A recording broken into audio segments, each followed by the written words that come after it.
তিনি দিনৰ কাৰণে আহিছিলো যোৱাকালি শিলচৰ আছিলে আজি মই থাকিম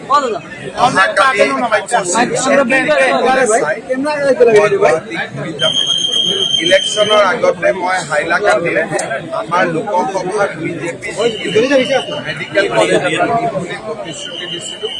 আজি মই ডিচিক এতিয়া কৈ যাম যে ভাল লেণ্ড আমাক চাই দিব লাগে যাতে আমি এছেম্বলি ইলেকশ্যনৰ আগত হাইলাকান্দি মেডিকেলৰ ফাউণ্ডেশ্যন তাৰ উপৰিও হাইলাকান্দি ডিষ্ট্ৰিক্ট লাইব্ৰেৰী অডিটৰিয়াম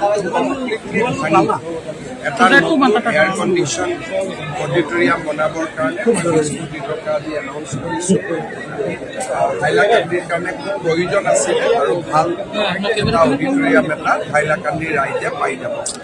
তাৰ উপৰিও আমাৰ হাইলাকান্দি চাৰ্কিট হাউচটো নতুনকৈ বনোৱাৰ কাৰণে চেংচন হৈছে। উইদিন 10 days আমাৰ কাম আৰম্ভ হৈ যাব। গতিকে যিখিনি আমি ইলেকশ্যনৰ সময়ত হাইলাকান্দিৰ ডেভেলপমেণ্টৰ কাৰণে কৰিছিলোঁ মই আজি আহিছোঁ গোটেইখিনি আৰু এবাৰ ৰিভিউ কৰিম আৰু যি ধৰণে কথা দিছিলোঁ সেই ধৰণে যাতে আমি কাম কৰিব পাৰোঁ তাৰ কাৰণে আমি চেষ্টা কৰিম। মাজগাঁৱৰ ইণ্ডাষ্ট্ৰিয়েল পাৰ্কৰ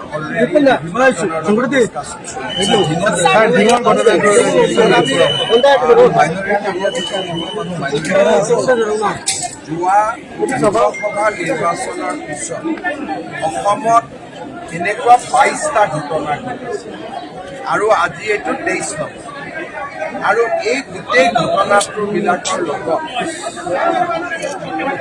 এটা কিছুমান বিশেষ মানুহ জড়িত হৈ থাকে আৰু লোকসভা ইলেকশ্যনৰ পিছত তেওঁলোকে বহুত এনকাৰেজমেণ্টটো পাই আছে তাৰ পিছত এটা ঘটনা কৰি আছে।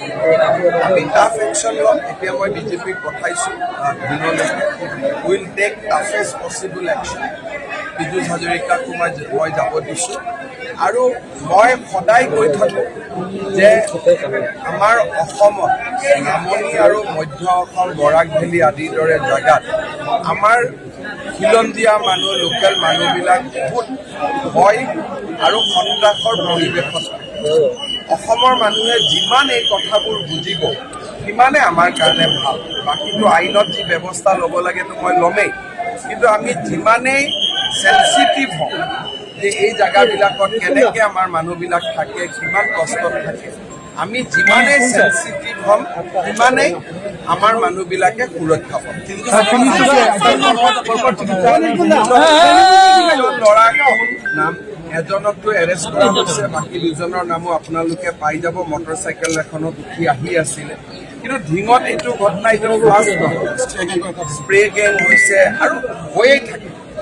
যি যি জেগাত আমাৰ খিলঞ্জীয়া মানুহ মাইনৰিটি হৈছে সেই জেগাত আমাৰ মানুহবিলাক সদায় সমস্যা থাকে, কিন্তু আনফৰ্চুনেটলি যিবিলাক জেগাত আমি মেজৰিটি তাৰ মানুহে এই মানুহখিনিৰ কথাটো অনুভৱ নকৰে।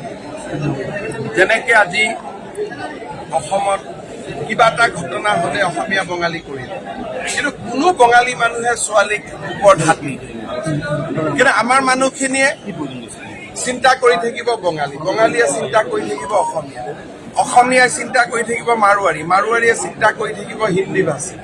কিন্তু আমাৰ শত্ৰু কোন মিত্ৰ কোন মানুহে এইটো আজিলৈকে উলিয়াব নোখোজে বা নাজানে বা মানুহে এভইড কৰে। That is the biggest irony. সেইটোৱে আজি আমাৰ আটাইতকৈ ডাঙৰ সমস্যা। চৰকাৰেতো পদক্ষেপ লৈয়ে আছে, চৰকাৰে পদক্ষেপ লৈ থাকিব, কিন্তু মানুহৰ ভিতৰত থকা যিটো জন্তু সেই জন্তুটোক চৰকাৰে কেনেকৈ আগত বুজি উঠিব ঘটনাৰ পিছতহে চৰকাৰে গম পায়।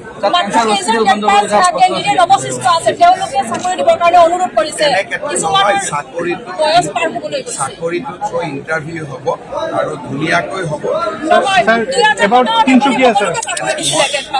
যি দিলোঁ সেইটো হৈ গ'ল। এতিয়াতো চাকৰি অন মেৰিটত কেনেকে হ'ব? ACCFৰ মই চেয়াৰমেন, এইটো কোনে ক'লে? এইটো আকৌ কোনে উলিয়ালে? কেনেকে চৰ্চা? ACCFৰ চেয়াৰমেন হ'ল হিমন্ত বিশ্ব শৰ্মা, মুখ্যমন্ত্ৰী আছাম। এইটো কেনেকে বেচৰকাৰী কেনেকে বাঢ়িব? চিকিৎসা ব্যয় কমিবহে, এতিয়া কমিব। কাৰণ ACCFৰ চেয়াৰমেন হ'ল অসম চৰকাৰৰ মুখ্যমন্ত্ৰী, এইটো কোনো নন গভৰ্ণমেণ্ট নহয়, গভৰ্ণমেণ্ট ইনষ্টিটিউট। তিনচুকীয়াত যিয়ে যাৰ লগত মাৰপিট কৰিছে পুলিচে অলৰেডি এৰেষ্ট কৰিছে, মাৰ্ঘেৰিটাতো পুলিচে এৰেষ্ট কৰিছে। ইয়াতে বেলেগ কথা নাই, আমি যোনে গণ্ডগোল হ'ব তাতে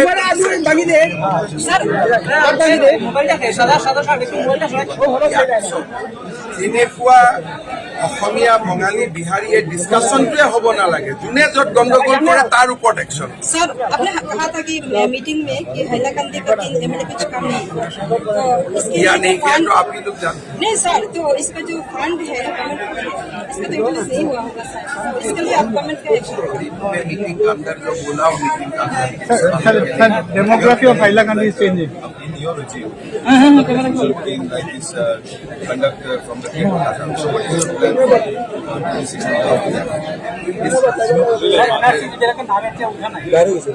NRCৰ নাম নুঠাবিলাকক মই কেনেকে উঠিম? ৰেচন কাৰ্ড আৰু কাৰ্ড 2-4 দিনৰ ভিতৰত কিবা এটা কৰি আছো।